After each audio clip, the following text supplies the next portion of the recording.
새해 옷을 바꾸다라는 제목으로 은혜의 말씀 전하겠습니다. 하나님께서 은혜를 베푸시는 수단에 관하여 이렇게 말씀을 드렸는데요. 하나님이 우리에게 은혜를 베푸실 때는 통로가 있습니다. 우리가 가장 대표적으로 잘 아는 것은 말씀과 기도라는 통로가 있죠. 말씀과 기도라는 은혜의 수단이 있는가 하면 또 한 가지 은혜의 수단이 있는데, 그것은 바로 성례라는 것을 통하여 하나님이 우리에게 은혜를 베풀어 주신다는 겁니다. 성례는 다시 말하면 세례와 성찬 두 가지를 말한다고 말씀을 드렸습니다.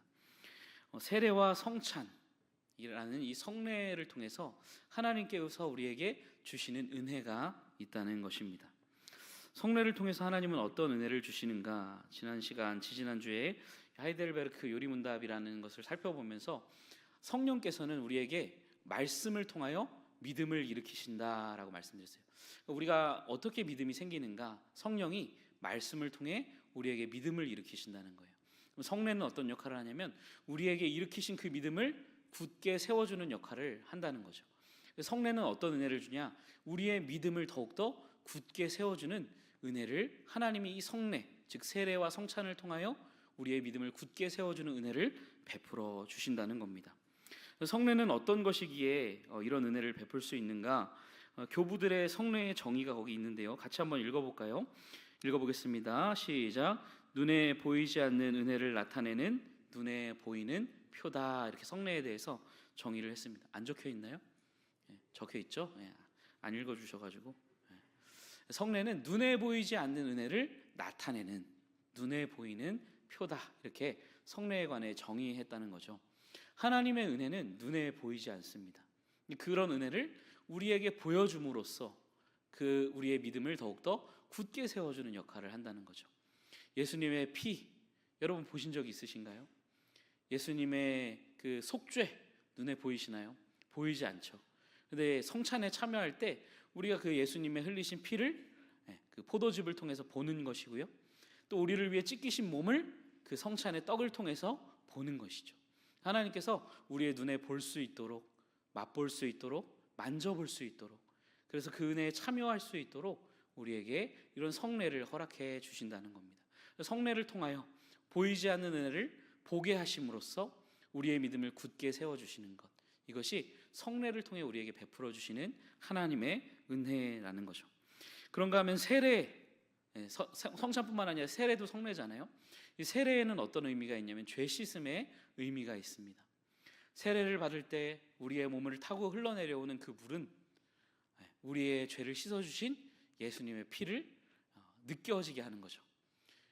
예수님의 흘리신 피가 우리의 죄를 씻듯이, 우리의 더러워진 몸을 물로 씻어내듯이 예수님의 흘리신 피가 너희의 죄를 씻었다는 것을 세례를 통해 보이도록, 느끼도록 우리에게 허락해 주신다는 겁니다. 그래서 이 성례라는 것은 은혜의 수단이 되는 거예요. 우리의 믿음을 굳게 세워주는, 보이지 않는 은혜를 보여줌으로써 우리의 믿음을 굳게 세워주는 은혜의 수단이 되는 겁니다. 자, 그런데 또 한 가지 세례에는 어떤 의미가 담겨 있다고 말씀드렸냐면 그리스도와의 연합이라는 의미, 마치 그리스도와 결혼한 것과 같은 그런 의미를 세례가 담고 있다. 그래서 세례를 받았다는 건 이 사람은 그리스도와 결혼한 것과 같은, 그리스도와 연합한 것과 같은 연합한 사람입니다 라는 의미가 세례에 담겨 있다라고 말씀을 드렸습니다. 그래서 세례는 관계를 바꾼다라는 제목으로 말씀을 드렸는데, 하나님과 우리와의 관계가 바뀐 거예요. 마치 부부관계가 된 것처럼 주님과 우리가 하나가 되는 놀라운 관계의 변화가 일어났다는 것이 이 세례 안에 담겨있는 의미다라는 말씀을 드렸습니다. 기억 안 나시는 것 같아요. 그렇죠? 기억이 안 나시는 것 같아요. 괜찮습니다. 괜찮아요. 오늘은 세례 옷을 바꾸다라는 제목으로 말씀을 드리겠습니다. 옷이 날개다라는 말 많이 들어보셨죠? 옷이 날개다.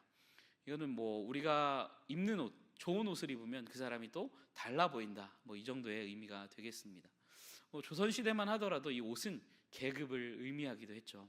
왕이 입는 옷과 양반이 입는 옷이 다르고, 또 중인과 상민과 천민이 입는 옷이 다 각각 달랐다고 합니다. 옷은 곧 신분이고 계급을 나타내는 것이었죠. 천민이 감히 양반이 입는 옷을 입거나 이렇게 할 수가 없는 거죠. 옷이라는 건 계급이요 신분을 나타내는 상징이었다는 겁니다. 오늘 말씀의 제목이 옷을 바꾸다, 세례는 옷을 바꾼다라는 의미가 있습니다. 이게 무엇인지 한번 생각해보고 우리에게 일어난 이 변화로 인해 우리 하나님께 감사하게 되는 은혜가 우리 모두에게 있기를 주님의 이름으로 축원드립니다. 에덴 동산에서부터 시작하려고 합니다. 아담과 하와는 하나님이 금하신 열매를 먹고 그 결과 이렇게 됩니다. 우리 창세기 3장 7절인데요. 같이 한번 읽어보겠습니다. 시작. 눈이 밝아져 자기들이 벗은 줄을 알고 무화과 나뭇잎을 엮어 치마로 삼았더라. 아멘. 그럼 이들이 문제입니다. 선악과를 먹기 전에는 옷을 입고 있었을까요? 벗고 있었을까요? 벗고 있었습니다. 근데 그때는 부끄러워했나요? 부끄러워하지 않았나요? 부끄러워하지 않았어요. 근데 선악과를 먹고 나서 어떻게 되나요? 벗은 줄을 알고 수치심을 느끼고 부끄러워하고, 그래서 어떻게 했어요? 무화과 나뭇잎을 엮어 옷을 만들었다라고 성경에 기록되어 있습니다. 전에는 이 벗고 있다는 것이 수치스러운 것이 아니었어요. 이것은 어떤 의미냐면 서로 신뢰할 만한 관계였다는 의미죠. 남자와 여자 아담과 하와가 서로를 충분히 신뢰할 만한, 서로를 신뢰할 만한 관계였는데, 이제 죄를 범함으로써 서로와의 관계에 금이 갔음을 뜻하는 거예요. 서로를 온전히 신뢰할 수 없게 되었고 서로 상대방 앞에서 수치를 느끼게 되었다는 거죠. 그래서 이들이 한 것은 무화과 나뭇잎을 엮어 자신의 몸을 가리는 것이었고, 그것으로도 부족하여 하나님의 낯을 피하여 동산나무 사이에 숨었다라고 성경에 기록되어 있습니다. 여러분, 근데 이런 것으로 과연 그들의 이 수치, 죄인된 수치, 이런 것들을 가릴 수 있었을까? 우리가 잘 아는 것처럼 가릴 수 없었습니다. 무화과 나뭇잎은 어때요? 나뭇잎은 시들어버리죠. 말라버립니다. 그렇기 때문에 이런 것으로는 사람의 수치를 가릴 수가 없는 겁니다. 여러분, 오늘날도 사람들은 저마다의 방법으로 자신의 수치를 가리려고 해요. 자신의 민낯, 화장하는 얼굴을 뜻하는 게 아닙니다. 민낯, 그 안에 숨은 그 사람을, 자신의 인격의 됨됨이와 자신의 죄인됨을 무화과 나뭇잎 같은 것으로 자꾸 가리려고 합니다. 예쁜 외모로, 그렇죠? 예쁘고 잘생기면 다 잘하는 것처럼 보이도록, 그렇죠? 용서가 되는 세상 아닙니까? 그래서 예쁜 외모라는 무화과 나뭇잎으로, 또 높은 지위라는 무화과 나뭇잎으로, 교양과 예의라는 무화과 나뭇잎 뒤에 자신을 숨기는 거죠. 나는 교양 있는 사람이야, 예의 있는 사람이야. 그런데 그 속을 보면 아닌 것이죠. 또 사회 봉사와 선행이라는 무화과 나뭇잎으로 자신을 가리려고 합니다. 열심히 남을 위해 봉사해요. 막 엄청난 액수를 기부합니다. 그런데 파고 들어가 보면 또 아닌 겁니다. 또 어떤 이들은 종교적인 열심으로 열심히 교회에 나오고 열심히 봉사하는 것으로 자신의 그 죄인됨과 수치와 허물을 가리려고 한다는 거죠. 여러분, 이 모든 것들은 다 무화과 나뭇잎에 불과합니다. 여러분, 자신들이 노력하면 그렇게 수치를 가릴 수 있다고 생각하지만 그것들은 우리의 수치를 가릴 수 없어요. 잠깐 사람들 앞에서 우리의 모습이 좋게 보일 수는 있겠죠. 그러나 언젠가는 그 모습이 드러나게 되어 있어요. 괜찮은 것 같은데 그럼 우리의 괜찮지 않음이 드러나는 순간이 온다는 것이죠. 그리고 무엇보다도 불꽃과 같은 눈동자로 우리를 감찰하시는, 우리의 마음까지도 우리의 심장과 폐부를 모두 뚫어보시는 그 하나님 앞에서 우리는 그런 것들로, 종교적인 열심과 우리의 어떤 사회 봉사와 선행 같은 것으로 우리의 추악함과 죄인됨을 결코 가릴 수가 없는 겁니다. 여러분, 오늘 말씀해 보시면, 창세기 말씀해 보면 이 무화과 나뭇잎, 그들의 노력으로 가려려고 했지만 가릴 수 없었던 수치를 하나님은 어떻게 하시나요? 우리 창세기 3장 21절 같이 한번 보겠습니다. 시작. 여호와 하나님이, 아멘. 여러분, 하나님은 물론 그들의 죄를 꾸짖으시고 그에 합당한 벌을 선언하셨죠. 가시와 엉겅퀴를 내고 피땀을 흘려야 먹고 살 수 있고 그런 여러 가지 저주와 또 형벌을 내리셨습니다. 그러나 거기서 끝내지 않으시고 어떻게 하셨냐면 가죽옷을 지어 그들의 수치를 가려 주셨다는 거예요. 여러분, 무화과 나뭇잎으로는 수치를 가릴 수가 없어요. 가죽 옷을 입어야 수치를 가릴 수가 있는 겁니다. 여러분, 이 가죽 옷은 뭐예요? 짐승이 대신 피를 흘림으로, 그 가죽 옷을 입음으로, 하나님이 지어 입히심으로 그 피 흘림을 통하여 이들의 수치와 허물과 죄를 가려주신다는 거죠. 여러분, 이 창세기 말씀이 우리에게 보여주는 것은 우리는 스스로 아무리 노력해도 하나님 앞에서 자신의 죄를 가릴 수 없는 존재임을 보여주는 거예요. 우리의 수치와 허물과 죄는 누구만 가려주실 수 있다? 하나님만 가려주실 수 있음을 우리가 이 말씀을 통해 볼 수가 있습니다. 그럼 아담과 하와는 가죽 옷을 하나님이 지어 입혀주셨는데요, 오늘 본문에 보시면 우리는 어떤 옷을 입었다고 되어 있죠? 그리스도로 옷 입었느니라. 아멘. 가죽 옷이 아니라 무려 그리스도로 옷 입은 존재들이 바로 성도들임을 믿으시기 바랍니다. 오늘 본문 3장 27절 같이 한번 읽어보겠습니다. 시작. 누구든지 그리스도와 합하기 위하여 세례를 받은 자는 그리스도로 옷 입었느니라. 아멘. 여러분, 누구든지, 저는 이 말이 참 은혜가 되는 것 같습니다. 누구든지, 나이가 많든지 적든지, 그렇죠? 예. 뭐 능력이 많든지 부족하든지, 남자든 여자든 누구를 막론하고 누구든지 그리스도를 믿고 세례를 받은 자는 다 그리스도로 옷을 입었다 말씀하고 있어요. 여러분, 이 그리스도와 합하기 위하여 세례를 받았다는 건 믿음을 전제로 한다는 걸 우리가 여기서 기억해야 합니다. 그러니까 그냥 세례만 받으면 믿음 없이 그냥 엄마가 받으라고 해서, 또는 뭐 군대에서 받으라고 하니까 이렇게 받은 세례는 의미가 없어요. 믿음을 전제로 하는 세례를 말하는 겁니다. 믿음으로, 예수를 믿고 그 믿음으로 세례를 받을 때 그 세례를 통해 하나님은 은혜를 주시는 거예요. 우리가 예수 그리스도를 믿고 세례를 받았다면 우리는 어떤 존재다? 그리스도로 옷을 입은 사람들이라고 말씀하고 있는 겁니다. 여러분들은 예수님을 믿으십니까? 그분이 하나님의 아들이신 것을 믿으세요? 그분이 이 땅에 오셔서 우리를 대신하여 우리의 모든 죄와 우리가 받아야 할 저주와 형벌을 대신 십자가 위에서 다 감당하셨다는 것을 여러분들은 정말 믿으시나요? 그분이 살아나셨다는 것을 믿으시나요? 그분의 다시 오심을 믿으시나요?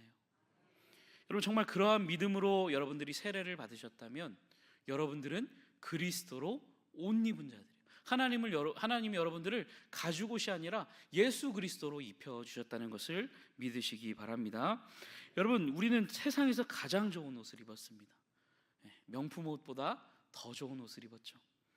여러분, 그리스도로 옷 입었다는 것이 어떤 의미일까? 두 가지를 조금 말씀드리려고 하는데요.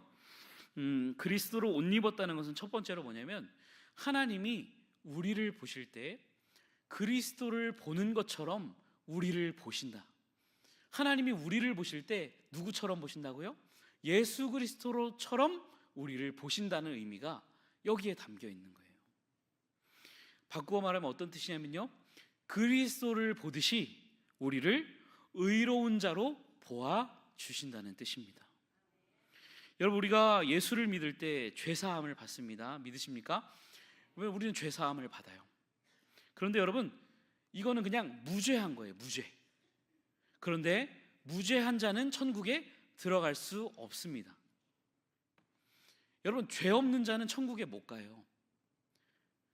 거기 밑에 보시면 표가 하나 있는데요, 도표가 있죠. 그럼 가운데 제로가 되어 있어요. 제로. 이게 0이죠. 죄 없는 자는 이 제로 상태입니다. 이 제로 상태로는 천국에 들어갈 수 없습니다. 그럼 어떻게 하나님의 나라에 들어갈 수 있는가? 완전한 의를 소유해야만, 하나님 보시기에 완전한 자라야만 천국에 들어갈 수 있는 거예요. 도표에서 오른쪽으로 가야 되는 거죠. 완전한 의를 소유한 자, 그 자만이 하나님 나라에 들어갈 수 있는 자가 되는 겁니다. 무한대의 완전한 의를 가져야만 천국에 들어갈 수 있다. 그런데 우리는 어디에 있을까요? 실제적으로 예수님을 안 믿는다고 이거 다 떼고 봤을 때 우리는 도표의 왼쪽에 끝에 치우쳐 있는 사람들이에요. 무한대의 의가 아니라 무한대의 죄를 가지고 있는 자들이죠. 하루 살아가면 살아갈수록 숨을 쉬는 만큼 하나님 앞에 범죄하는 자들입니다. 여러분, 우리 하나님 나라에 들어갈 수 없는 자들이 분명한 거죠.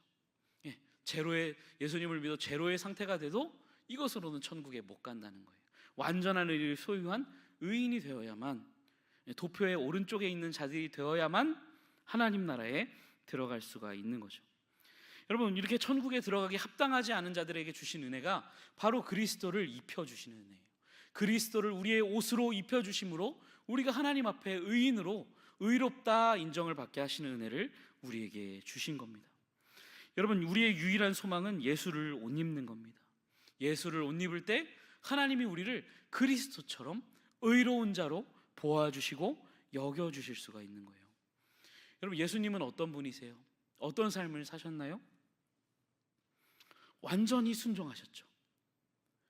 예수님께 죄가 있으신가요? 큰일 납니다. 예수님께 죄가 있으면 우리 다 구원 못 받아요. 정말입니다. 예수님은 무죄하시죠.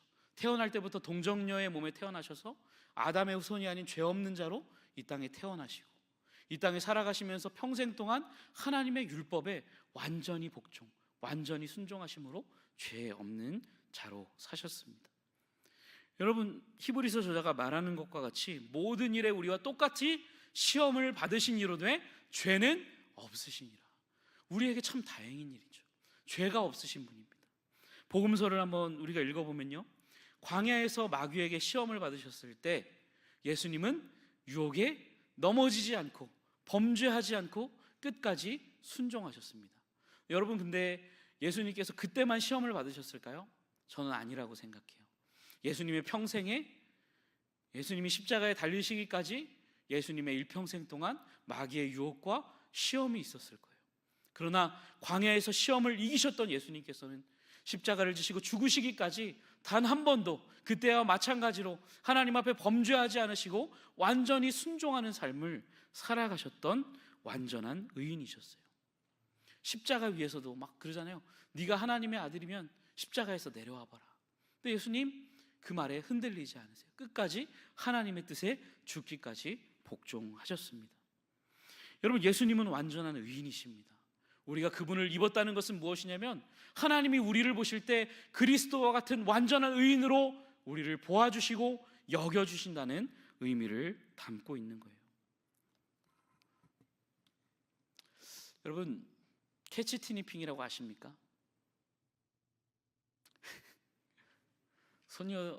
소녀들이 있으면 아셔야 되는데, 티니핑이라는 굉장히 유명한 그 만화가 있어요. 애기들을 키우니까 잘 알죠. 여러분, 어린이 행사를 하는 곳에 가면 인형 탈옷을 입은 사람들을 보신 적이 있었을 겁니다. 그 안에 어떤 사람이 있게요? 아저씨가 있을 수도 있고요. 제가 한번 이제 저희 아이들을 데리고 이 티니핑 공연을 본 적이 있거든요. 근데 티니핑 옷을 입은 사람들이 막 앞에서 막 이렇게 춤추고 막 이렇게 귀엽게 공연을 하다가 뒤에 나와서 탈을 벗고 흡연을 하고 계시더라고요. 깜짝 놀라서 동심 파괴가 될 것 같아서 제가 얼른 핸들을 꺾었던 기억이 납니다. 여러분, 그 안에 막 우락부락하고 흉악하게 생긴 아저씨가 있어도 아이들 눈에는 누구로 보이는 거예요? 티니핑으로 보이는 거예요. 이 상표를 얘기하면 안 되나요? 어쨌든 그 인형 캐릭터로 보이는 것이죠. 우리가 그리스도로 옷 입었다는 것도 그와 같은 거예요. 그 안에, 그리스도 안에는 추악한 죄인이 있습니다. 더럽고 추악하고 순종할 수 없는 무력한 자들이 그 안에 있지만 우리는 누구를 입었어요? 그리스도를 입었어요. 완전히 순종하시고 완전한 의인의 삶을 사셨던, 단 한 번도 주님 앞에 불순종하신 적이 없으셨던 예수를 옷 입었다고요. 그래서 하나님이 우리를 의롭다고 여기시는 거예요. 아무런 근거 없이 그냥 의롭다고 여기시는 것이 아니라 우리가 예수로 옷 입었고 그리스도 안에 있기 때문에 우리가 하나님 앞에 결코 흔들리지 않는 의인으로 여겨졌다는 것을 여러분들 꼭 기억하실 수 있기를 바랍니다. 그럼 종교인들은 지난 시간에 얘기했던 것처럼 내가 잘하는 것 같으면 막 내가 의인이 된 것 같고, 내가 못하는 것 같으면 막 하나님 앞에 버림받을 것 같고, 그게 아니에요. 우리가 잘할 때도 있고 믿음으로 살 때도 있고 때론 넘어질 때도 있지만 우리가 그리스도 안에 있으면 이 그리스도 안에 있기 때문에 우리의 의인된 신분과 지위는 결코 바뀌지 않음을 여러분들 꼭 기억하실 수 있기를 바랍니다. 여러분, 두 번째로 그리스도로 옷 입었다는 것은요, 우리가 예수님과 동일한 신분과 지위를 얻었음을 의미하는 겁니다. 여러분, 예수님은 하나님의 아들이십니다. 우리가 예수님으로 옷 입었다는 것은 우리가 하나님의 자녀가 된다는 것을, 하나님의 자녀된 신분과 지위를 얻게 된다는 것을 의미하는 거예요. 여러분, 우리 갈라디아서 3장 26절 말씀인데요, 같이 한번 읽어보겠습니다. 시작. 너희가 다 믿음으로 말미암아 그리스도 예수 안에서 하나님의 아들이 되었으니. 아멘. 여러분, 우리가 믿음으로 예수 안에서 뭐가 됐다고요? 하나님의 아들이 되었다. 여성분들은 뭐 나는 딸인데 이렇게 생각하실 필요 없습니다. 아들은 상속자를 의미하는 거예요. 더 좋은 거예요. 더 좋은 거. 우리가 하나님의 나라를 유업으로 받을 상속자, 하나님의 아들이 되었다라고 성경은 말씀하는 거죠. 그럼 우리가 어떻게 하나님의 아들이 되었을 수 있었는가를 27절이 설명을 하는 거예요. 자, 이 말씀을 조금 더 이해하기 쉽게 우리말 성경은 26절, 27절을 이렇게 번역하는데요, 우리 우리말 성경이라는 번역본으로 한번 같이 읽어보도록 하겠습니다. 시작. 여러분은 모두 그리스도 예수 안에서 믿음으로 하나님의 아들들이 됐습니다.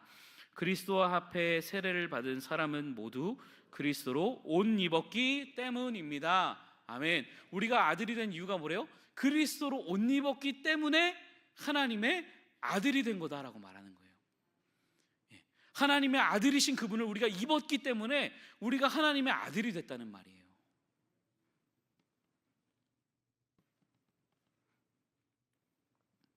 그리스도로 옷 입었다는 것은 이처럼 우리가 그리스도와 동일한 신분과 아들 때문에 지위를 얻고 누리는 자가 되었음을 여러분들 기억하시기 바랍니다. 마크 트웨인의 소설 거지와 왕자 이야기 읽어보진 않았지만 다 대충 아시죠? 저도 읽어보진 않았습니다. 이 소설에 보면 한 나라의 왕자와 거지가 나와요. 근데 이 거지와 왕자가 너무 똑같이 생긴 거예요. 그래서 어느 날 거지와 왕자가 어떻게 하죠? 옷을 바꿔 입습니다. 그래서 왕자는 거지로 살아가게 되고 거지는 왕자가 됩니다.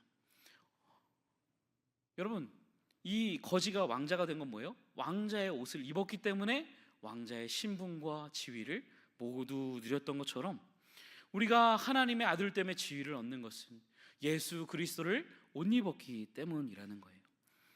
여러분, 우리는 예수를 믿는 자의 이것이 영광임을 우리가 기억해야죠. 예수를 옷 입고 예수와 같은 지위를 누리고 예수와 같은 대접을 받는 하나님 나라의 하나님의 아들이 되었다. 얼마나 감사한 일인지 모릅니다. 여러분, 우리를 설명해 주는 말이 무엇인가요? 여러분들은 여러분을 무슨 말로 설명하시겠어요? 여러분들의 정체성은 무엇입니까? 어떤 이들은 자신이 다니는 직장으로 자신을 설명해요. 나는 어디 다녀? 나는 이런 대기업 다녀. 어떤 이들은 자신이 타는 차로 자신을 설명하려 해요. 하차감이 좋은 차, 그렇죠?